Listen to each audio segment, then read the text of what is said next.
ठीक है बच्चों, अब यहाँ हम देखते हैं कि now we are going to start with the concept of the multimedia. O level में ही तुमने ये सब चीजें पढ़ी हुई थी। तो इसमें अब हम यहाँ पर पढ़ेंगे कि भाई अगर हम देखें कि calculation of a file size, या फिर अभी असल में थोड़ा टाइम शॉर्ट है ना, तो उस हिसाब से मैं जरा साउंड उठाता हूँ, मल्टीमीडिया नहीं उठाता। साउंड करवा देता हूँ अभी तुम्हें। तो साउंड की अगर हम बात करें, तो sound is a data and how the sound can be represented. तो यहाँ पे कहते हैं कि show the understanding of how sound is represented and encoded, number एक। तो इसमें क्या क्या हो सकता है, इसमें sampling, sampling rate, sampling resolution, analogue and digital data, ये सब टर्म्स इसके अंदर इस्तेमाल होंगी। ठीक है।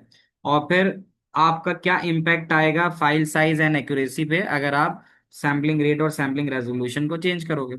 ये टॉपिक अभी हम कवर करने के लिए जा रहे हैं। तो आसान लफ्जों में हम यहाँ देखेंगे कि साउंड कैसे रिप्रेजेंट होता है, that how sound can be represented in binary. Sound binary में कैसे रिप्रेजेंट होता है, ये हम देखने जा रहे हैं, रिप्रेजेंट इन बाइनरी। ठीक है। तो इसको अभी हम जरा आगे देखते हैं। बच्चों साउंड जो होता है ना, मैं मेरी आवाज है ना। अच्छा, मुझे ना मैसेज जो है ना कर दो व्हाट्सएप पे ना, फिर मैं क्लास के बाद बात करता हूँ। अभी असल में थोड़ी डिस्टॉर्शन हो जाएगी। तो अब हम बात करते हैं कि मैं जो बोल रहा हूँ तुम्हारे सामने आ रहा है, जो ऑडियो का एक माइक का सिंबल होता है और ग्रीन बार ऊपर नीचे हो रहा है, तुम लोगों की तरफ आता है ये वाला व्यू? तो मेरे सामने तो जब आप बोलते हो तो आता है व्यू। तो अब मैं जैसे बोल रहा हूँ, तो मेरी आवाज के आगे यानी पार्टिसिपेंट सर के आगे तुम्हें जो ऑडियो के अंदर ग्रीन कलर का जो बार है वो मूव होता हुआ नजर आ रहा है? बताना मुझे जरा, मैसेज पे आ रहा है ऐसा? आ रहा है नहीं आ रहा? लेकिन मैसेजेस कम क्यों आ रहे हैं? मैसेजेस सब कर पा रहे हो ना, मुझे बताओ। मैसेजेस करो, मेरे पास मैसेजेस तुम्हारे क्यों डिस्प्ले नहीं हो रहे? मूसा जरवा नहीं आ रहा? अच्छा, जयान नहीं आ रहा? अच्छा जी, मैं भेज देता हूँ तुम्हें। मैं ये बात कर रहा हूँ, दैट ऑडियो आ रहा है सर? अच्छा। तो देखो ना मेरे लेफ्ट साइड के ऊपर तुम लोगों का भी होता है ना, जब तुम लोग बात करते हो तो वो आवाज जो है, वो एक बार होता है वो आपके सामने आ रहा होता है। तो अब क्या है, अगर आई थिंक, चलो हाँ ये चीज तो हो गई खैर। तो होता क्या है कि हम जो आवाज हम बात करते हैं ना वो एनालॉग होता है। तुम लोगों ने गाड़ी का स्पीडोमीटर देखा होगा। गाड़ी का स्पीडोमीटर, गाड़ी का स्पीडोमीटर जो है एनालॉग होता है, और घड़ी है, घड़ी भी एनालॉग है। एनालॉग हम हर उस चीज को कहते हैं ना जो कंटिन्यूअसली वेरी करती है। वेरी का मतलब बढ़ना। जैसे घड़ी है, घड़ी में अभी हो रहे हैं 8 बज के 1 मिनट ना, तो ये आठ ऐसे 8 बजा रही है घड़ी, ठीक है। तो उसके अंदर एक सेकंड का कांटा है, वो यूं है, फिर 1 सेकंड बाद यूं है, फिर यूं है, फिर यूं है, फिर यूं है, फिर यूं है। ऐसे ही होगा ना, सेकंड का कांटा इसी तरह जाएगा। तो ये घड़ी हो गई, एनालॉग है। अच्छा, जो स्पीडोमीटर है, स्पीडोमीटर पे तुम देखते हो यहाँ लिखा हुआ है 20 kilometre, 40 kilometre, 60 kilometre, 80 kilometre, 100 kilometre, 120 kilometre, 140 kilometre, ऐसा आ रहा होता है गाड़ी के अंदर स्पीडोमीटर। तो गाड़ी जब कांटा चलता है तो कांटा यूं होता है, जैसे ही बढ़ना शुरू होता है तो ऐसे करके वो बढ़ना शुरू हो जाता है, ऐसे ही है। ये एनालॉग है। तो बात समझाने की मैं ये कर रहा हूँ कि जो मैं बोल रहा हूँ ना, मेरी आवाज कम ज्यादा हो सकती है, ऐसे ही है ना। अगर तुम मेरे बार को देख रहे हो, जो ऑडियो पे बार लिखा हुआ माइक का सिंबल बना हुआ आ रहा है, उस पे ग्रीन कलर का बार ऊपर नीचे मूव कर रहा है। और अगर तुम्हें मैं एक्सेस देता हूँ माइक का, जब तुम बोलते हो तो तुम्हारी भी आवाज ऊपर नीचे करती है। या तुमने व्हाट्सएप के ऊपर वॉइस नोट सुने होंगे। व्हाट्सएप के ऊपर वॉइस नोट इस शक्ल में होते हैं, ये देखना, ऐसे होते हैं, है ना। तो अब क्या है, पहली बात साउंड क्या है। साउंड तो, sound waves are the vibrations in the air. वो जब हमारे कानों पे टकराती हैं, है ना, हमारे कान के ऊपर वो क्या होता है, उसको कुछ कहते हैं ना, पर देखो नाम याद नहीं आ रहा। तो वाइब्रेशन जब हमारे ईयर ड्रम पे जब वो साउंड वाइब्रेशंस टकराती है तो हमें पता चलता है कि भाई आवाज आ रही है। तो अब यहाँ पर होता ये कि हर साउंड वेव की एक फ्रीक्वेंसी होती है। हर साउंड वेव की एक फ्रीक्वेंसी है। फ्रीक्वेंसी क्या है? नंबर ऑफ साइकिल्स पर second. Frequency is number of cycles पर सेकेंड। मिसाल के तौर पे ये 1 सेकंड है, यहां से लेकर यहां तक 1 सेकंड है। तो उस 1 सेकंड में ये यहां से लेकर यहां तक 1 साइकिल होती है। तुम लोग समझ रहे हो ना भाई? आ रहे समझ में? 1 सेकंड, ये दूसरा सेकंड, ये तीसरा सेकंड, ये चौथा सेकंड, ये पांचवा सेकंड, नहीं सॉरी, वेव। तो यहाँ पे टोटल नंबर ऑफ वेव्स कितनी है बताना, अहमद तला? यहाँ टोटल नंबर ऑफ वेव्स कितनी नजर आ रही है तुम्हें? यहाँ पर एक खत्म हो रही है, यहाँ दो खत्म हो रही है, यहाँ तीन खत्म हो रही है। ऐसे ही हो रहा है ना, एक पूरा साइकिल मुकम्मल हो रहा है ना। देखो यहाँ से लेकर यहाँ तक एक साइकिल मुकम्मल हुआ, नहीं ना, आठ नहीं है ना हसनैन। देखो हसनैन, ये एक यहाँ खत्म हो गई, दो, तीन, चार, पांच खत्म हुई, और ये छह। मानते हो छह है, तो यहाँ पर जो इसकी फ्रीक्वेंसी है वो 6 हर्ट्स है। यानी ये एक सर्टेन टाइम के अंदर 6 दफा परफॉर्म कर रहा है। मुझे बताना नीचे इस वाले की फ्रीक्वेंसी कितनी है। लो कह रहा है ना, देखो वो हाई है, ये लो है, इसकी फ्रीक्वेंसी कितनी है? सारे बच्चे जवाब दो भाई, सब जाग रहे हो ना। तो इसकी फ्रीक्वेंसी 3 है, क्योंकि ये 3 साइकिल्स एक सेकंड में मुकम्मल करी है। तो पहली बात तो फ्रीक्वेंसी वाली बात तुम्हें समझ में आ गई। वेवलेंथ क्या होती है? वेवलेंथ, फिजिक्स पढ़ते हो ना। ये वेवलेंथ होती है एक क्रैश से लेकर दूसरे क्रैश तक का फासला, इसी को कहते हैं वेवलेंथ, है ना। यहाँ पे इधर से लेकर इधर तक का एक जो फासला होता है, इसको हम वेवलेंथ कहते हैं। सही है। अच्छा, एम्पलीट्यूड किसे कहते हैं? एम्पलीफायर का इस्तेमाल किया तुम लोगों ने? है ना, बच्चे करते हैं ना यार, गाने वाने सुनते हैं, कोई साउंड म्यूजिक सुनने के लिए गाड़ियों के अंदर एम्पलीफायर लगाते हैं, ऐसे ही है। तो एम्पलीफायर क्या करता है? आवाज को ना ऊंचा करता है, बुलंद करता है। अगर ये जैसे मेरी आवाज का एक सैंपल है, मैंने तुम्हें एक वॉइस भेजी, और वो वॉइस इस अंदाज से थी, मतलब मेरी आवाज ऐसे तुम्हारे तुम तक पहुंची, उसके अंदर सबसे ज्यादा ऊंची आवाज कहाँ तक गई मेरी, देख के बताना। मैक्सिमम जो मैं ऊंचा बोला वो कहाँ तक बोला? एम्पलीट्यूड मतलब how loud is the sound. मेरा साउंड कितना लाउड गया है बताना? 10 तक गया है। तो 10 इज द वैल्यू जहां पर मेरी हाईएस्ट पिच गई। तो एम्पलीट्यूड क्या होता है? एम्पलीट्यूड के बारे में देखो लिखा हुआ भी है।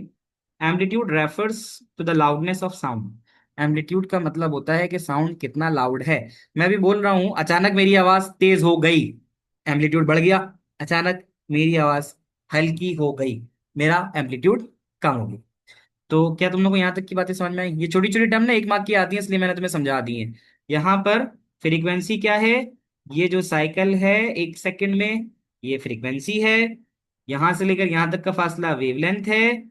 इसकी ऊंचाई, यानी इस जगह से लेकर यहां तक कितना ऊंचा हो रहा है, ये इसका एम्पलीट्यूड है। बच्चों समझ में आ रहा है? इसको पढ़ लेते हैं। कहता है sound wave very continuously. Sound की जो वेव्स हैं वेरी करती हैं, वेरी का मतलब कम ज्यादा होती है। जो चीज कम ज्यादा होती है इसका मतलब वो एनालॉग है। तो कंप्यूटर तो एनालॉग डाटा पे काम करता नहीं है ना। तो कंप्यूटर से जो एनालॉग डाटा है उसको कंप्यूटर तक पहुंचाने के लिए हमें क्या करना होता है? हमें एक एडीसी का इस्तेमाल करना होता है, that is called analogue to digital converter. क्या यहाँ तक की बात समझ में आ रही है? तो कहते हैं computer can not work with analogue data. भाई जियान का ही मैसेज आता है, बाकी बच्चे क्या कर रहे हैं बताओ? मोहम्मद वलीद आ रहे समझ में, अहमद जहांगीर का थोड़ा बहुत रिस्पांस आता है, अलिशबा का थोड़ा बहुत आता है, आयशा तुम्हारा बिल्कुल भी नहीं है, फाहद सलमान का बिल्कुल भी नहीं है, हसनैन थोड़ी बहुत बातें कर रहा है, अबियान का नहीं आ रहा, अहमद तला का थोड़ा बहुत रिस्पांस आया है, वलीद का थोड़ा बहुत आया है, मूसा का थोड़ा बहुत आया है, सादिया कोई रिस्पांस नहीं है, अनस तुम्हारा कोई रिस्पांस नहीं है, सज्जाद बिल्कुल भी नहीं है, ताहा तुम्हारा भी नहीं है, वजिया वासिफ कोई आवाज नहीं आ रही, जरवा तुम्हारा भी खास नहीं आ रहा, और फातिमा। भाई सबका आना चाहिए, ठीक है, हाँ ना समझ में आना जो भी। तो अब यहाँ समझना कि साउंड वेव जो होती है ना, sound wave need to be sample in order to store in a computer. Sound wave को सैंपल करना पड़ता है। सैंपल से मुराद किसी एक सर्टेन टाइम पीरियड तक उसको स्टोर करना होता है। यानी 20 या 21 तक तुमने 21 सेकंड पे उसको सैंपल कर दिया, यानी इतने नंबर ऑफ सैंपल्स तुमने जमा कर लिए, ठीक है। और फिर क्या हुआ, यहाँ पे देखो कहता है sound waves need to be sampled. अब सैम्पलिंग क्या थी? Sampling means measuring the amplitude of sound wave. यहां से जरा देख के बताना कि मेरी जो साउंड की वेव्स हैं कितनी कितनी लाउड गई हैं, उनको मेजर जो करना है कि यारी ये यहाँ तक गई है, ये यहाँ तक गई है, ये यहाँ तक गई है, ये वाली यहाँ तक गई है, यहाँ तक गई है, यहाँ तक गई है। इस सारे चीज को हम सैम्पलिंग कह रहे हैं। गौर से समझ लेना। सैम्पलिंग का मतलब क्या है कि हम देख रहे हैं कि साउंड का एम्पलीट्यूड कितना लाउड गया है, तो हमने ये एक सैम्पलिंग कर ली। तो यहाँ पर 21 सेकंड तक में मैक्सिमम साउंड का एम्पलीट्यूड 10 तक गया। क्या ये बात समझ में आ रही है? ये एक लेट सपोज मेरा वॉइस क्लिप है, ठीक है। जरवा बेटा सेम चीज तुम्हारे लिए ओ लेवल और ए लेवल में इस्तेमाल हो रही है। अगर तुम्हें मैं ए लेवल की बुक से दिखाऊं, तो ये देखो ये ए लेवल है, और यही ए लेवल के अंदर यहाँ पे जाके, ठीक है बच्चों, तो तुम लोग को ये बात समझ में आ रही है कि यहाँ क्या बात हो रही है? यहाँ पे ये बात हो रही है कि हम जो है साउंड का एम्पलीट्यूड जो है उसको मेजर करने जा रहे हैं।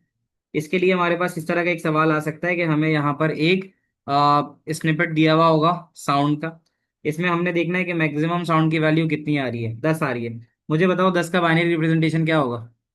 10 का बाइनरी रिप्रेजेंटेशन क्या होगा।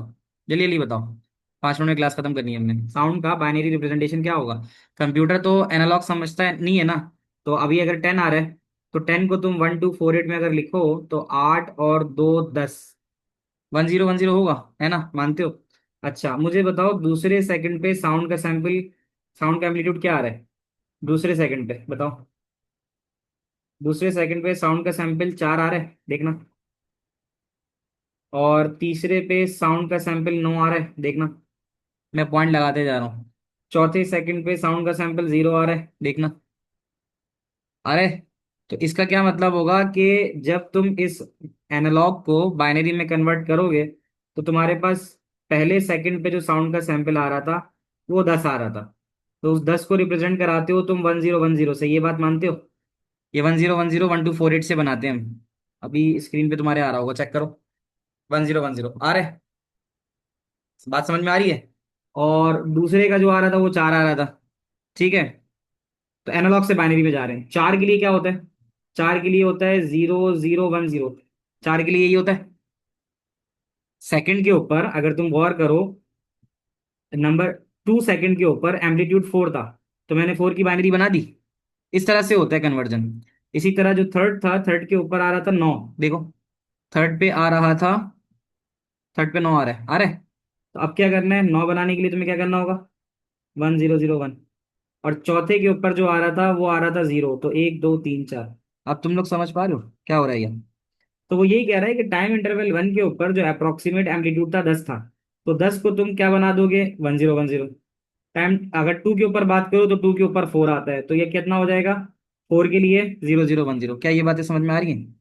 तो इस तरह करते करते तुम तमाम 20 इंटरवल के ऊपर चले जाओगे और एनालॉग से तुम्हारा बाइनरी कन्वर्ट हो जाएगा। क्या यहाँ तक की बात समझ में आई तुम लोगों को।